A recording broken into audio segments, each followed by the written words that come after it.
आकाशवाणी भोपाल से प्रस्तुत हैं प्रादेशिक समाचार।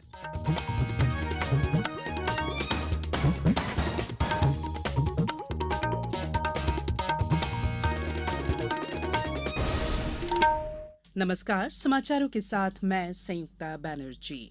सबसे पहले इस बुलेटिन के मुख्य समाचार। राज्य मंत्रिमंडल ने नगरीय निकायों में सड़कों के निर्माण के लिए 1200 करोड़ रुपए की कायाकल्प योजना को मंजूरी दी। राज्य बीमा निगम के अस्पतालों में कैंसर के इलाज के लिए कीमोथेरेपी की शुरुआत। राज्य के पेंशनरों को 6वें और 7वें वेतनमान में महंगाई राहत को मंजूरी। और ग्वालियर में आज से विमानन उद्योग में निवेश संबंधी 2 दिन की एरोस्पेस कॉन्फ्रेंस का आयोजन। अब समाचार विस्तार से।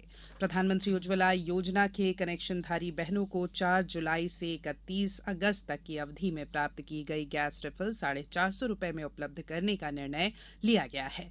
मुख्यमंत्री शिवराज सिंह चौहान की अध्यक्षता में हुई मंत्रिपरिषद की बैठक में लगभग 40 लाख गैस रिफिल प्राप्त करने वाली बहनों के आधार लिंक बैंक खाते में प्रति रिफिल लगभग 500 रुपए के मान से राशि का भुगतान करने का फैसला किया गया है। मंत्रिपरिषद द्वारा प्रदेश के नगरीय निकायों की सड़कों के उन्नयन और निर्माण के लिए 1200 करोड़ रुपए की कायाकल्प योजना की स्वीकृति प्रदान की गई है। इसके अलावा मुख्यमंत्री मेधावी विद्यार्थी योजना अंतर्गत विद्यार्थियों के पिता या पालक की वार्षिक आय सीमा 6 लाख रुपए से बढ़ाकर 8 लाख रुपए करने, खेलो इंडिया यूथ गेम्स की तर्ज पर खेलो एमपी यूथ गेम्स को प्रदेश में प्रतिवर्ष आयोजित करने, आशा और शहरी आशा कार्यकर्ताओं की प्रोत्साहन राशि प्रतिमाह 2,000 से बढ़ाकर 6,000 रुपए करने का निर्णय लिया गया। इसके साथ आशा पर्यवेक्षकों को दी जाने वाली दैनिक प्रोत्साहन राशि बढ़ाकर 500 रुपए प्रतिदिन, अधिकतम रुपए 15,000 रुपए प्रतिमाह की गई है। एक अन्य फैसले के अनुसार 40 किलोमीटर लंबे पश्चिम भोपाल बाईपास का निर्माण 2,981 करोड़ रुपए लागत से कराया जाएगा। श्रम और रोजगार मंत्री भूपेंद्र यादव ने राज्य बीमा निगम के 30 अस्पतालों में कल कीमोथेरेपी सेवा की शुरुआत की। श्री यादव ने कहा कि इस सेवा की शुरुआत प्रधानमंत्री नरेंद्र मोदी के देश के अमृत काल के दौरान श्रम योगियों के कल्याण की परिकल्पना के अनुरूप की गई है। उन्होंने कहा कि इस सेवा के शुरू होने से बीमित श्रमिकों और उनके परिजनों को कैंसर का बेहतर उपचार मिल सकेगा। मुख्य निर्वाचन पदाधिकारी अनुपम राजन ने ये सुनिश्चित करने को कहा है कि किसी भी मृत या दोहरी प्रविष्टि वाले मतदाता का नाम सूची में दर्ज न हो। श्री राजन ने कल भोपाल जिले की मतदाता सूची का अवलोकन कर बीएलओ से भौतिक सत्यापन के बारे में जानकारी प्राप्त की। श्री राजन ने कहा कि मतदाता सूची पूरी तरह से शुद्ध हो, इसका विशेष ध्यान रखा जाए। जीरो टॉलरेंस पॉलिसी के आधार पर कार्य करें। हर एक पात्र नागरिक का नाम मतदाता सूची में होना चाहिए। सभी अधिकारी कर्मचारी निर्वाचन के कार्य को गंभीरता से लें। मुख्य निर्वाचन पदाधिकारी ने बताया कि मतदाता सूची में नाम जोड़ने, हटाने और संशोधन की समय सीमा 31 अगस्त से बढ़ाकर 11 सितंबर तक कर दी गई है। 4 अक्टूबर को अंतिम मतदाता सूची का प्रकाशन किया जाएगा।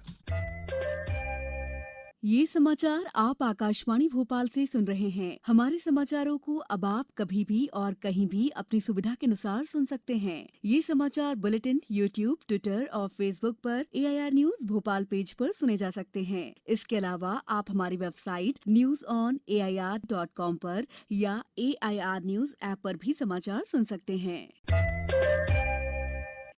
ब्रेक के बाद बुलेटिन में एक बार फिर आप सभी का स्वागत है। राज्य शासन ने पेंशनरों के हित में बड़ा फैसला लेते हुए पेंशनरों, परिवार पेंशनरों को 1 जुलाई 2023 से 6वें वेतनमान में मूल पेंशन, परिवार पेंशन पर 221% और 7वें पेंशन में 42% की दर से महंगाई राहत स्वीकृति की है।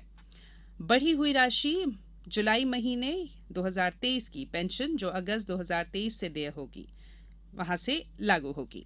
6वें वेतनमान में महंगाई राहत की वृद्धि दर 9 अगस्त और 7वें वेतनमान में महंगाई राहत की 4% दर से बढ़ोतरी हुई है। इससे पहले उन्हें 6वें वेतनमान में मूल पेंशन, परिवार पेंशन पर 212% की दर से और 7वें वेतनमान में 38% की दर से महंगाई राहत मिल रही थी। प्रदेश के सागर जिले की रहली तहसील स्थित नौरादेही वन्य जीव अभ्यारण्य में भविष्य में चीतों को लाया जा सकता है। राष्ट्रीय व्याघ्र संरक्षण प्राधिकरण और भारतीय वन्य जीव संस्थान ने वैज्ञानिक अध्ययन के बाद इसे चीतों के लिए उपयुक्त क्षेत्र माना है। इस संबंध में केंद्रीय वन मंत्री भूपेंद्र यादव ने लोक निर्माण मंत्री गोपाल भार्गव को पत्र लिखकर अवगत कराया है। श्री यादव ने बताया कि चीता एक्शन प्लान के तहत चीतों का प्रमोशन भविष्य में नौरादेही वन्य जीव अभयारण्य में किया जा सकता है। श्री भार्गव ने श्री यादव को पत्र लिखकर नौरादेही अभयारण्य को चीता पुनर्स्थापना के लिए चयनित किए जाने का अनुरोध किया था। इस पर केंद्रीय एजेंसियों द्वारा नौरादेही अभयारण्य का अध्ययन कर सहमति प्रदान की गई है। इंदौर जिले में आयुष्मान स्वास्थ्य मेलों के आयोजनों का सिलसिला शुरू किया जा रहा है। इस श्रृंखला का पहला शिविर आज सिविल हॉस्पिटल सावेर में आयोजित किया गया है। मेले में विभिन्न रोगों के विशेषज्ञ चिकित्सक मौजूद रहकर ग्रामीणों का निःशुल्क इलाज करेंगे और दवाइयों का निःशुल्क वितरण भी होगा। शिविर में विभिन्न जांचों की सुविधा भी उपलब्ध कराई गई है।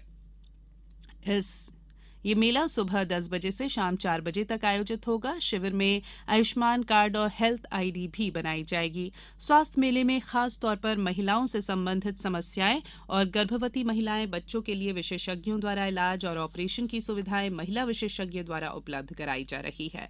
दिव्यांगजनों के लिए दिव्यांगता परीक्षण और प्रमाण पत्र संबंधित विशेषज्ञों के दल द्वारा बनाए जाएंगे। आंखों की जांच, मुफ्त मोतियाबिंद के ऑपरेशन, चश्मे उपलब्ध कराए जाएंगे। विमानन उद्योग में संभावना और निवेश प्रोत्साहन के उद्देश्य से मध्यप्रदेश में आज से 2 दिन की B20 इंटरनेशनल एरोस्पेस कॉन्फ्रेंस आयोजित हो रही है। केंद्रीय नागरिक उड्डयन और इस्पात मंत्री ज्योतिरादित्य सिंधिया आज कॉन्फ्रेंस का उद्घाटन करेंगे। वे एरोस्पेस सेक्टर के वैश्विक उद्योगपतियों के साथ परिचर्चा भी करेंगे। कॉन्फ्रेंस में 35 से ज्यादा उद्योगपति, नीति विशेषज्ञ और G20 देशों के प्रतिनिधि वक्ता के रूप में सम्मिलित होकर मुख्य विषयों पर परिचर्चा करेंगे। साथ ही देश विदेश से 250 से ज्यादा प्रतिभागी कॉन्फ्रेंस में सम्मिलित होंगे। कॉन्फ्रेंस के पहले दिन उड्डयन क्षेत्र में नवाचार, सशक्त उत्पादन और इस क्षेत्र में महिलाओं की प्रतिभागिता और एरोस्पेस में आधुनिक तकनीकों की आवश्यकता पर परिचर्चा की जाएगी। साथ ही पब्लिक प्राइवेट पार्टनरशिप को बढ़ावा देने के लिए विभिन्न सत्र आयोजित किए जाएंगे। लोक स्वास्थ्य यांत्रिकी और जनसंपर्क मंत्री राजेंद्र शुक्ल ने कहा है कि 100% परिवारों तक नल जल योजनाओं का लाभ उपलब्ध कराने को प्राथमिकता दें। उन्होंने कहा कि ये सुनिश्चित करें कि जल प्रदाय योजनाओं का सुचारू संचालन हो। श्री शुक्ल ने निर्देश दिए कि जिन समूह नल जल योजनाओं से जल प्रदाय प्रारंभ हो गया है, उनमें जल प्रदाय के सुचारू रूप से संचालन के लिए ठेकेदार द्वारा पर्याप्त मात्रा में वॉल्व ऑपरेटर आदि लगाए जाएं, जिससे ग्रामीणों को नियमित रूप से निर्धारित मात्रा में शुद्ध पेयजल उपलब्ध हो सके। अब कुछ समाचार संक्षेप में। प्रदेश में पिछड़ा वर्ग के विद्यार्थियों को बेहतर संस्थान में शिक्षा दिलाए जाने के मकसद से पिछड़ा वर्ग और अल्पसंख्यक कल्याण विभाग द्वारा विद्यार्थियों के लिए जिला मुख्यालय पर 100 सीटर कन्या छात्रावास और 50 सीटर बालक छात्रावास संचालित किए जा रहे हैं। भारतीय रिजर्व बैंक आरबीआई के गवर्नर शक्तिकांत दास आज इंदौर में देवी अहिल्या विश्वविद्यालय के विद्यार्थियों से बैंकिंग क्षेत्र में होने वाले बदलावों पर संवाद करेंगे। वहीं इंदौर जिले की महू विधानसभा अंतर्गत नवीन कैलौद रोड गवली पलासिया में 3 करोड़ रुपए की लागत से विद्युत उपकेंद्र का पर्यटन मंत्री उषा ठाकुर ने लोकार्पण किया। धार जिले में 3 पंचायत सचिवों पर काम में लापरवाही बरतने के आरोप में कार्रवाई की गई है। आगरमालवा जिले के दोनों विधानसभा क्षेत्रों आगरमालवा और सुसनेर में स्वीप गतिविधियों के तहत एक मतदाता जागरूकता वाहन प्रतिदिन भ्रमण कर नागरिकों को मताधिकार के प्रति जागरूक कर रहे हैं। डिंडौरी जिले के इमलीटोला और झिरिया बहरा में हाथियों के दल ने उत्पात मचाते हुए घरों में तोड़फोड़ की। ग्रामीणों को सतर्क रहने के साथ हाथियों के नजदीक नहीं जाने की समझाइश दी जा रही है। और गुना में कल राघौगढ़ इलाके के भरसूला जोड़ पर कार और बाइक की टक्कर में बाइक सवार बहन भाई की मौत हो गई, जबकि 2 बच्चे घायल हो गए। उन्हें भोपाल रेफर किया गया है। बुलेटिन में फिलहाल इतना ही। इजाजत दीजिए। नमस्कार।